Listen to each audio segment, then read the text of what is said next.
sisters and brothers of America.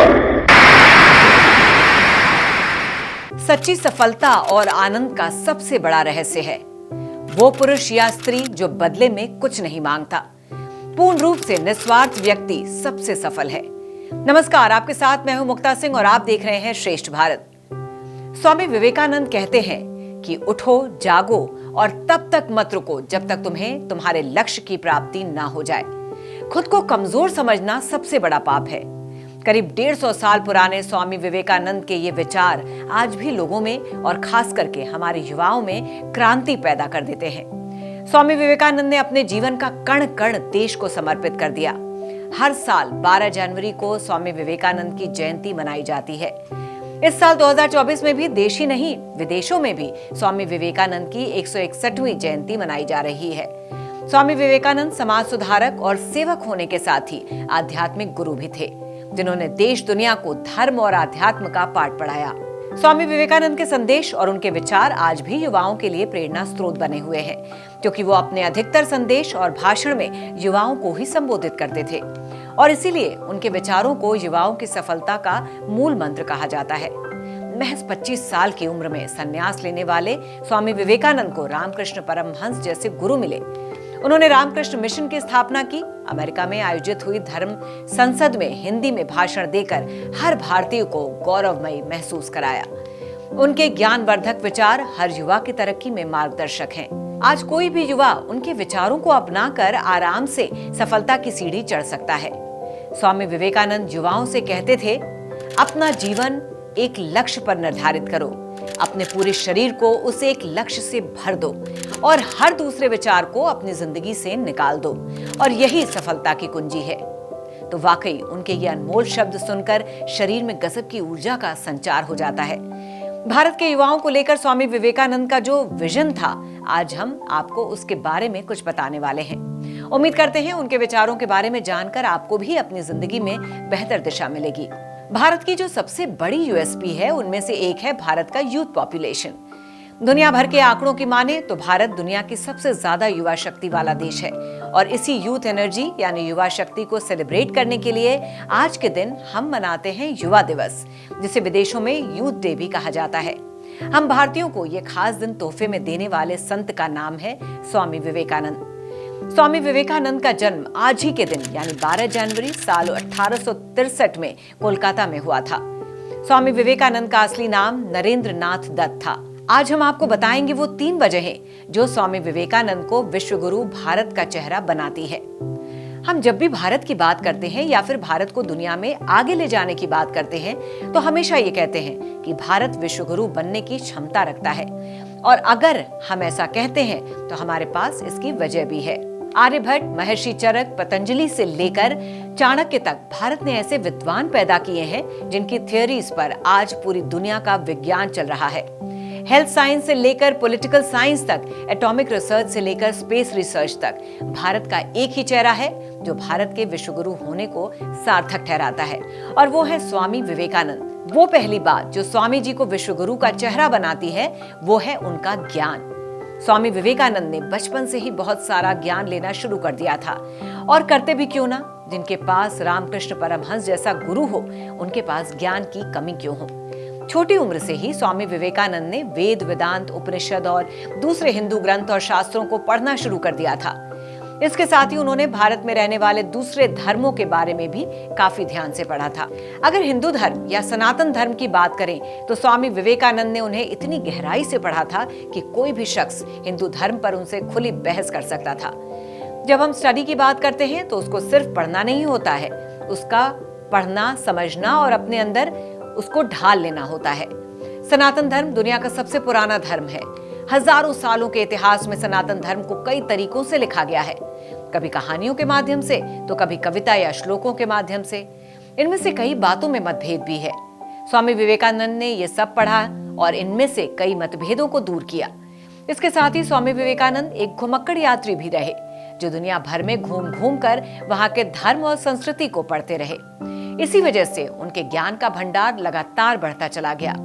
तो अगर भारत की सनातन परंपरा से एक ऐसा नाम लेना हो जिसको सनातन धर्म और संस्कृति का इतना ज्ञान हो और दुनिया के सामने वो सनातन का चेहरा बन सके, तो स्वामी विवेकानंद का नाम सबसे पहले आता है।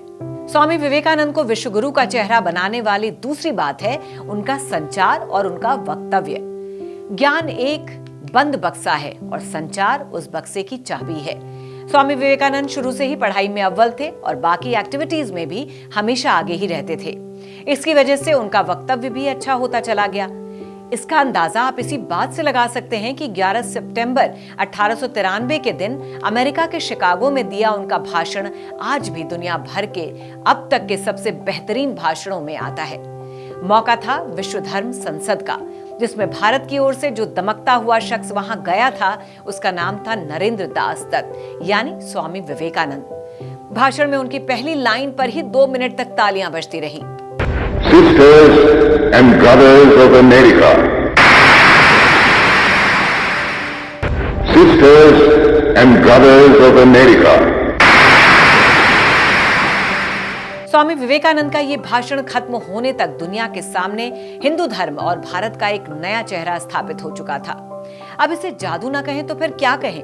उनके इस दमदार भाषण से पहले भारत और सनातन धर्म का दुनिया के सामने कोई खास महत्व नहीं था, लेकिन उनके भाषण के दौरान कुछ मिनटों में ही पूरी दुनिया ने भारत को ग्लोब पर होने और हिंदू धर्म को दुनिया मार्गदर्शक धर्मों में से एक होने को कबूल किया।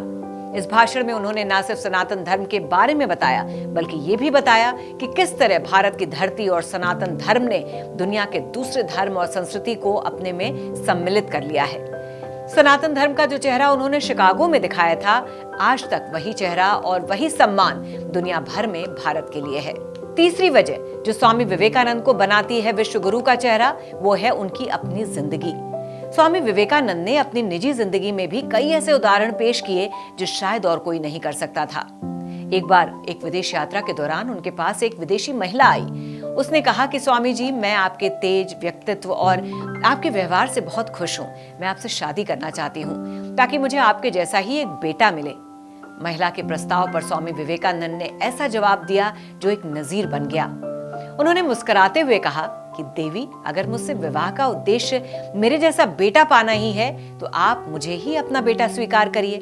स्वामी विवेकानंद अपनी जिंदगी में जिन सिद्धांतों को लेकर चले, उन्हीं सिद्धांतों ने उन्हें आज सिर्फ भारत का ही नहीं बल्कि पूरी दुनिया का एक ऐसा सितारा बना दिया जिसने न सिर्फ धर्म पर काम किया बल्कि लोगों के विशेषाधिकार के लिए भी बहुत काम किया। और यही वजह है कि आज दुनिया भर में स्वामी जी के नाम पर हजारों संस्थान और सड़क मार्ग हैं। भारत का विश्वगुरु होने का रास्ता इन्हीं मार्गों से होकर जाता है। स्वामी विवेकानंद को लेकर फ्रेंच लेखक रोमा रोला ने लिखा है कि स्वामी विवेकानंद दूसरे हो ही नहीं सकते, वो बस एक थे। फ्रेंच लेखक एक घटना को याद करते हुए कहते हैं कि उनके ऑरा को देखकर हिमाचल यात्रा के दौरान एक यात्री ने उन्हें भगवान शिव कहकर संबोधित किया था। तो दोस्तों, युवा दिवस पर सिर्फ स्वामी विवेकानंद का नाम लेने या फिर उनकी फोटो पर माला चढ़ाने से कुछ नहीं होगा। आइए हम सब कोशिश करते हैं कि उनके ज्ञान, उनके संचार, उनके चरित्र का एक छोटा सा हिस्सा हम अपने अंदर भी ला सके। उठो, जागो और लक्ष्य से पहले मत रुको।